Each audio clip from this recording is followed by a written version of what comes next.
Hello everybody, welcome back. My name is Timekeeper. It's been a bit since I made a music production tutorial, and I figured I'd come back from the dead and kind of tell you guys where I went before we get started here. I took a little bit off of doing videos because I was running kind of dry on ideas and I just needed some time to myself for a bit, and also I am working on a third album, so I've been busy. But I miss doing these videos for you guys, and I figured I'd come back and do a music production tutorial. This is actually a tutorial I've been wanting to do for quite some time. It's called Dubstep 101. It's basically where I teach you 4 dubstep basses. Oh, that's 5, sorry. 4 dubstep basses completely from scratch, me just sound designing. Really nothing planned, just unscripted stuff. So basically I'm going to be teaching you how to make a dubstep bass out of the init saw, basic shapes, and then we're going to move on to the spectral stuff, and then I'm going to show you how to make a dubstep bass, like importing your own wavetables and using third-party wavetables. So let's get started. Before I get started, I have something I need to announce. I launched my Patreon, patreon.com/timekeeper. I'll leave a link down in the description. If you guys want to support the channel, all the presets that you guys are about to hear in this video, and some bonus presets that I'm going to throw in there that I've kind of had saved from either previous production tutorial videos that I've done in the past, or just ones that I made for fun, will be up on the Patreon. And also, I have constructed my own schedule for these types of videos. So I plan on doing a video 2 weeks in a month. So basically, say the first week in the month on a Friday, I do a video, and then the next week I kind of take a break, and then the week after that, another video on Friday, and then the week after that, I take another break, and then we'll circle around that for every month. So yeah, Patreon, new schedule. I'll be pumping these videos out more, and if I don't have a video idea ready, I'll just maybe post a mini sample pack just to kind of tie you over until I get another idea for a video. So yeah, enough rambling. Let's get into the sound design. Let's go. Alright, here we are in Ableton, and I already have Serum open up here. It's just the init saw. So first, I'm going to be teaching you the multiple possibilities you can use when using the init saw here. So, so let's start by FMing from B. We're going to use just 2 init saws. We're going to start creating an LFO, our first LFO. And we're going to put this on the level. Pretty cool so far, and that actually sounds pretty fine. Oop, that's AM from B. I never used AM. I definitely want to try it someday. So we're going to start bringing this up.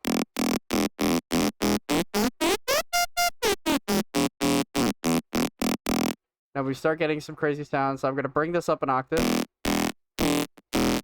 And bring the random down just so you don't get different variants every time.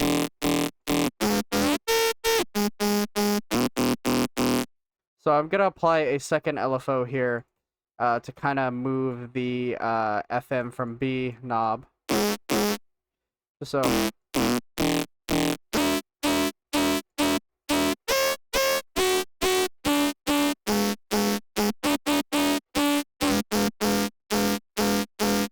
that sounds cool. We can edit it later. And we could try a different warp here. Let's try ASYM. I think that's ASM or whatever.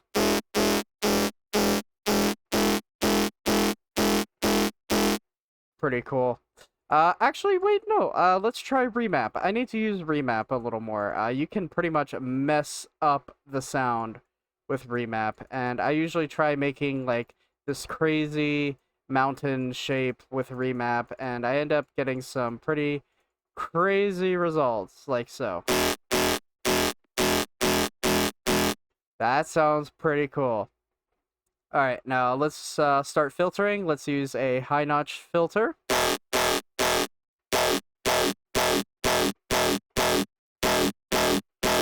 And let's mess with this frequency knob as well.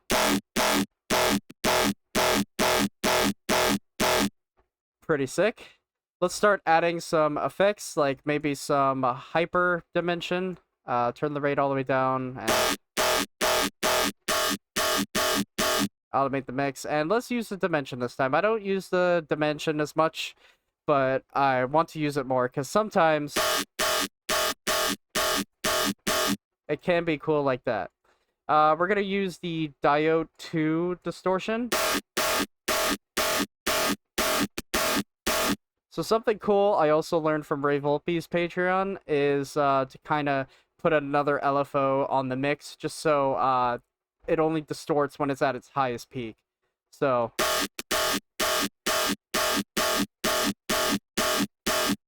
it turns the volume down just so it doesn't destroy the sound too much. And then we're going to add a multi-band compressor. We're going to turn the release up a little bit just so we don't get, like, because if the release is down a little bit, you don't really hear a difference, but sometimes if you turn the release up, it actually, like, adds a little bit, it makes it more tighter, should I say. Let's add a chorus. Turn the rate down, let's modulate these delays, see what happens when we modulate.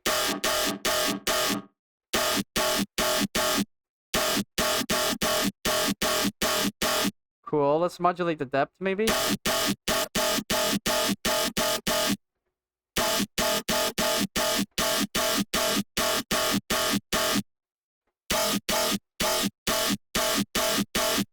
Is there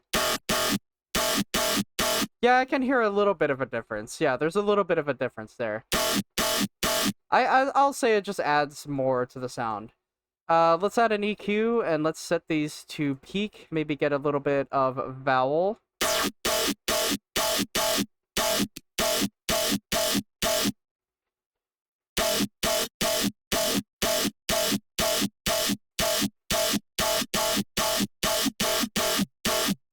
Oh, there we go. That's cool sounding there. Another trick I learned from Ray Volpe is to have an MG low 6 filter and not open it up all the way.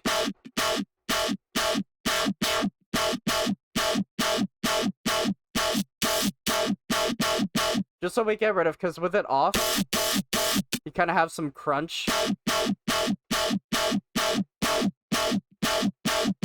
And with it on, it kind of, you know, gets rid of all that. Let's add some white noise. Let's add a bright white. Direct out. Just to get a little bit of white noise crunch in there. And if you want, you can mess with the octaves.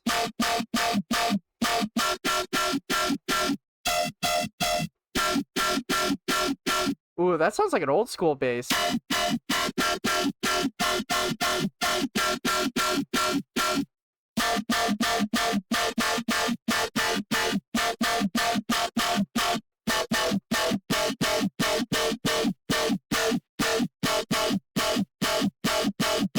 And there you go. That's our first dubstep bass, only made out of the init saws. And little fun fact, my song Dark Mode actually only uses just one saw oscillator. It's to make this like weird deep subby bass that Ray used in his song Ascension. So yeah, I'm gonna save this, and we're gonna move on to the next bass.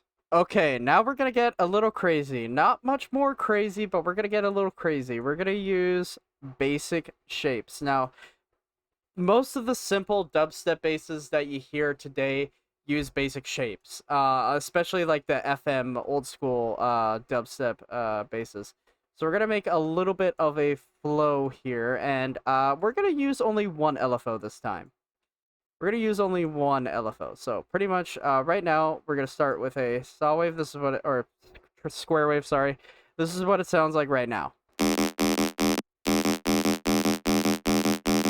Doesn't sound like anything, but we'll get there.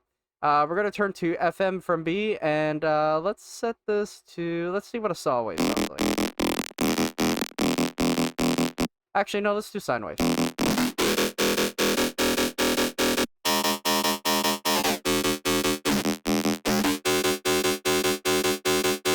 Pretty sick, and we're gonna modulate this with the LFOs. Only a little bit. And we're gonna set it to sync.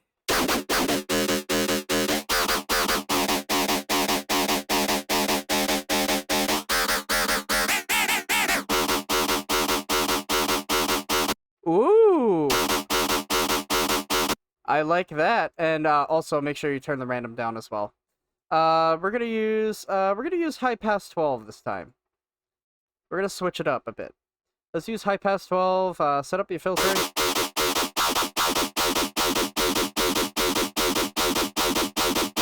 And maybe set the frequency, set that up as well.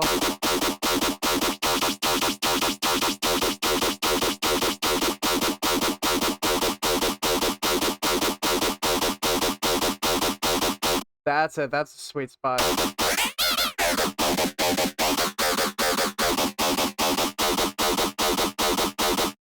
Let's turn on the hyperdimension. Let's leave the rate at about 32%. Let's turn the detune up to 35. Just so we get some nice wideness. Let's turn the LFO 1 up. And let's use some distortion. We're going to use some basic tube. We're going to do the same thing we did last time here.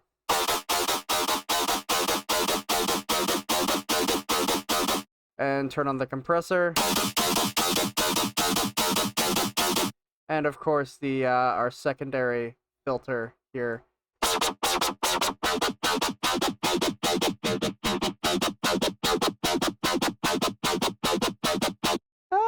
Maybe not. It actually sounds fine as is, so we're gonna leave that on. Let's try the chorus here. Let's not modulate the delay.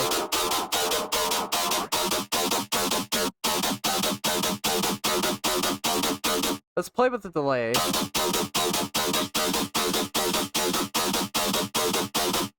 And kind of modulate the chorus. Let's use the phaser so we can get some more growl. This is a little technique I love doing where I turn the depth and the feed and the rate down, and then we get this nice little growl.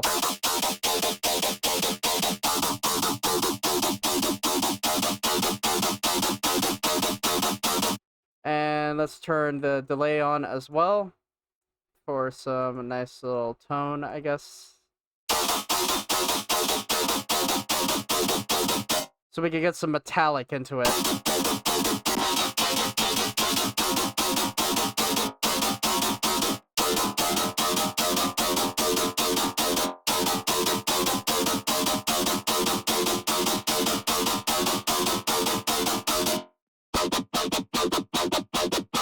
Yeah, that filter still ain't doing good. So let's try the frequency.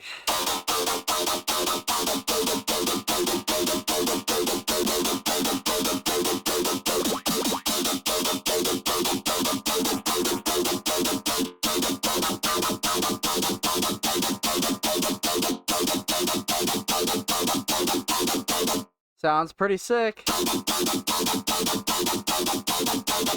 Okay, now we're gonna get into the spectral wavetable. So you got all these spectrals here. We got monster, trilobite, and stuff like that. But I'm gonna use the Squeechy 3 because this one actually you can FM with another wavetable, which we are going to FM with one of the monster wavetables, and you can get some pretty cool sounds out of this. So we're gonna make a growl. Because we're going to be getting into growl territory. So, we're already kind of sounding like a growl.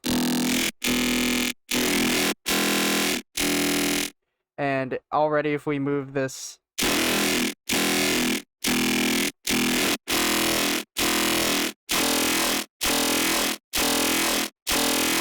we already kind of sound like a growl a little bit. Maybe let's use a band notch 12.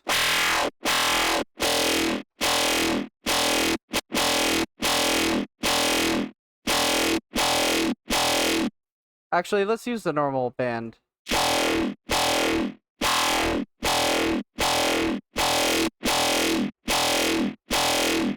And let's use bend minus.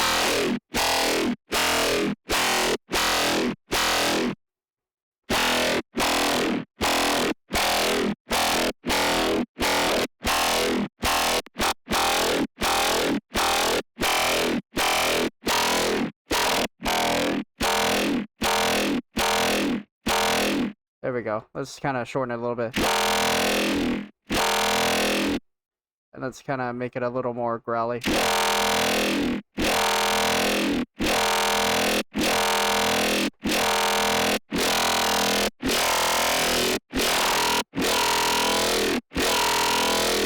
That's a growl. Let's use the hyper dimension here. Turn the rate all the way down this time. And let's use our distortion.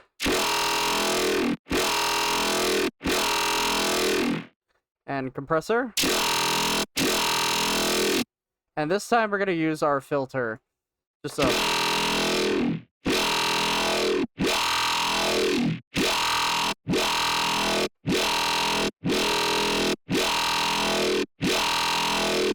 And we're going to use EQ.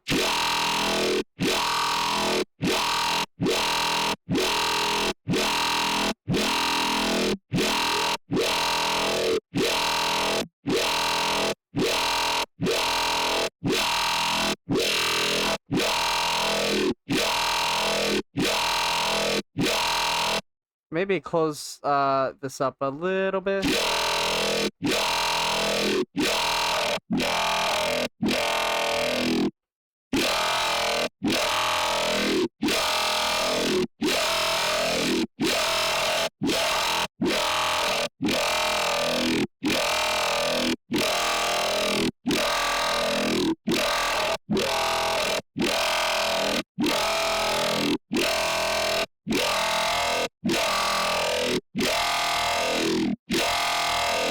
And try out different wavetables, of course.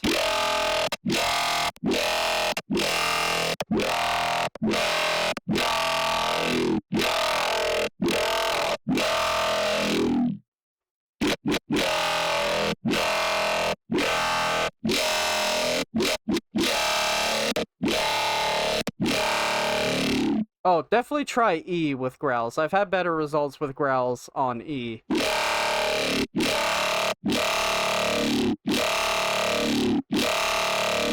Let's go with Reese Mess. I like that. Now, unfortunately, I'm getting a little too peaky.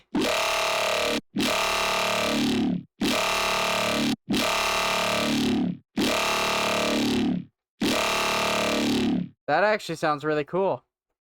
Let's try our phaser trick again. See if we can get some cool phaser effects.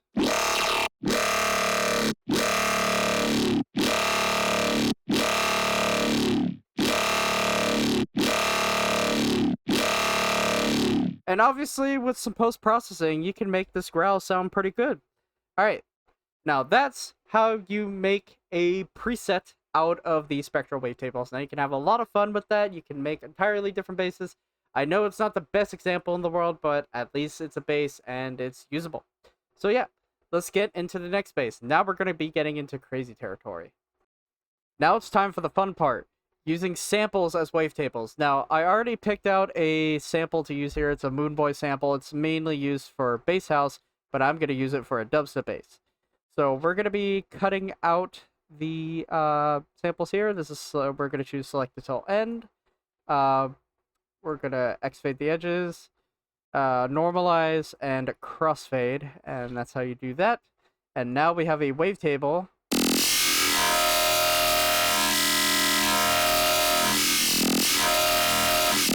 Made entirely out of a sample. Now, we're going to just simply make our first LFO here.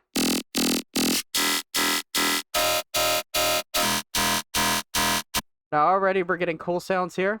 Let's make our silent LFO to kind of manage the wavetable position.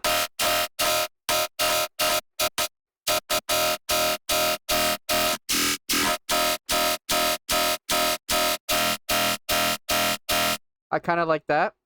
Let's try remap once again and just kind of mess the sound up here.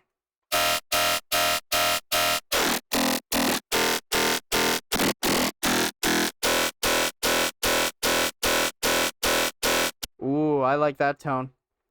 Let's try high pass 12.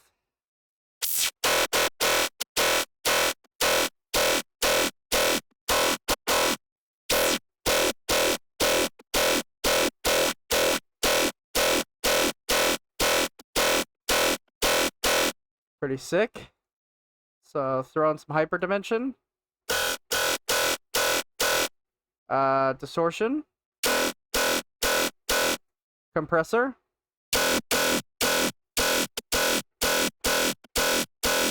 And then maybe this filter will do this time.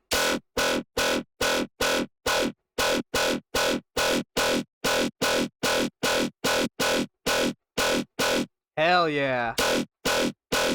Maybe, yeah, phaser. Why not?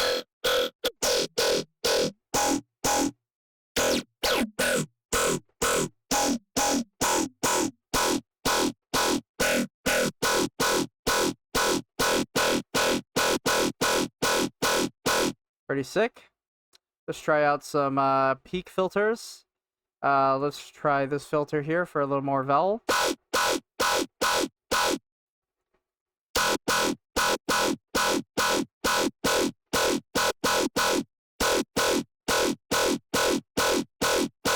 Nice. Maybe some tonal delay.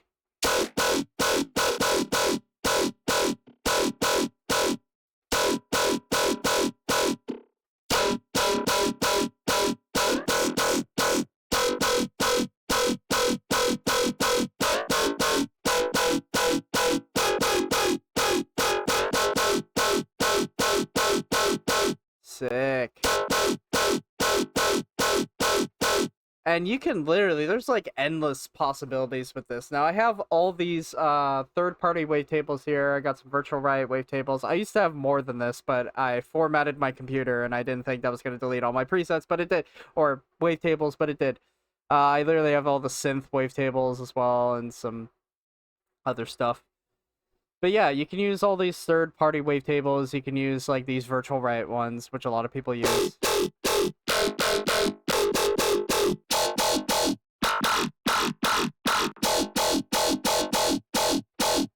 I really like that one. So yeah, I just realized I forgot to save the preset with the sample, but I'll make another one just for the hell of it. So yeah, that's how you make a bass out of third-party wavetables. Yeah. Now, just as a little bit of a bonus bass here, another producer named Nosphere, he started this series called Rating Music Production Tutorials, and he rated one of Dripman's videos, and he actually called out Dripman on Twitter, and it was pretty crazy. And honestly, I have personal problems with Dripman, especially with his music production tutorials titled like "How to Sound Like Stoned Level," and it sounds nothing like Stoned Level. So let me teach you guys how to make a bass gun or a gun bass like Stoned Level, and this is what it sounds like. Turn the sub off.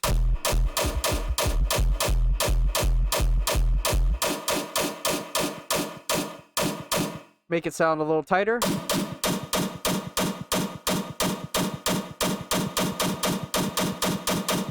Yeah.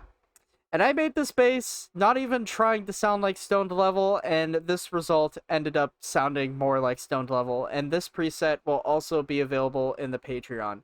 And a bunch of these other presets that I made here, like Alright, so pretty much, already taught me this. A bunch of these presets are going to be available on the Patreon. I'm making my entire Jack Stuff folder for you guys on the Patreon, and I will be giving away the 4 basses for free that I made. Well, technically 3, because I didn't save the last one preset. Whatever, never mind. So, yeah. So this is how you make the gun bass, pretty much. So pretty much you can use the I Can Has Kick wavetable. We are modulating the chorus pitch up a little bit by... I don't even think it's modulating up. No, I don't even think it's modulating up. We're using a transient, like a nice little percussion without it. Sounds weird with it.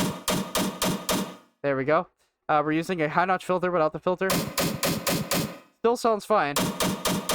But the filter kind of, enhances it a little bit. You can mess with the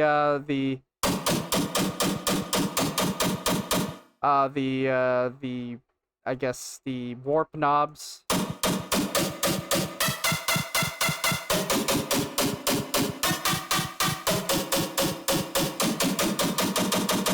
get some pretty cool results. In the effects, we have some hyper dimension modulating up. We got diode 2, that's important. Distortion is important with making a tear out bass. We got a compressor, an EQ. Without it, it doesn't make a difference. Without this distortion, yeah, it does not sound good at all. And without the hyper, kind of makes it sound a little more wide. We have a Combs filter. This is the main sauce with this bass. Without it, it sounds like nothing. With it, it sounds like a gun. And without the reverb, I mean, you can use that if you want, but with the reverb, kind of adds a little bit of tail. But you can turn that off if you want. So, yeah.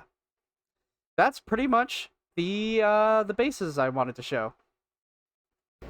Alright, thank you guys so much for watching the video. If you guys like what you see, make sure to leave a like and subscribe if you want to see more. And also check out the Patreon if you can. I'll be giving a shout out to all my Patreons before I start the video. So if you guys want a shout out, you can subscribe to the Patreon and you can get some stuff. So expect another video the last week of the month, because you know, 2 weeks in a month I'll be doing this, and the entire Jack Stuff folder will be available on the Patreon with some bonus goodies as well. I'll be throwing in some samples I made a bit ago as well. So yeah, thank you guys so much, and I'll see you in the next video.